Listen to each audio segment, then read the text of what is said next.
Ambulance ഇന്ത്യയിൽ ആദ്യമായി ambulance tariff ഏർപ്പെടുത്താൻ ഇടതുപക്ഷ സർക്കാരിന് കഴിഞ്ഞു എന്നുള്ള അഭിമാനകരമായ കാര്യമാണ്.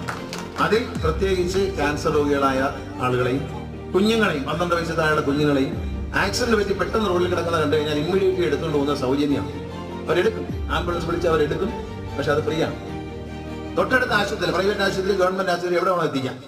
തൊട്ടടുത്തൊരു ആശുപത്രിയിൽ എത്തിക്കുന്നതിന് പൈസ കൊടുക്കേണ്ടതില്ല. അത് അവർ സംഘടനയുമായി സംസാരിച്ചപ്പോൾ ഫ്രീ ആയിട്ട് നൽകുകയാണ്. BPL കാർഡ് ഉടമകൾക്ക് വെന്റിലേറ്റർ ഉള്ള വണ്ടിക്കും AC ഉള്ള വണ്ടിയുമാണ് എടുക്കുന്നെങ്കിൽ 20% കുറവുണ്ട്.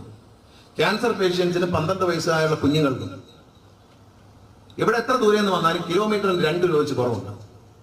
അപ്പൊ അങ്ങനെയൊക്കെ ഇന്ത്യയിൽ ആദ്യമായി ഈ പലപ്പോഴും പല ചൂഷണങ്ങളും ചില കൊള്ളാത്ത കാര്യങ്ങളൊക്കെ നടക്കുന്നുണ്ട്. ഈ ആംബുലൻസിനെ ചുറ്റിച്ച് ചില ഗുണ്ടായുസങ്ങൾ, കുഴൽപ്പണം, പിന്നെ മദ്യം, മയക്കുമരുന്ന് എല്ലാം കൊണ്ടുവന്ന് ഉപയോഗിക്കുന്നുണ്ട്. അപ്പൊ അത് തടയുന്നതിന് വേണ്ടി, അത് മാത്രമല്ല ഡ്രൈവർമാർക്ക്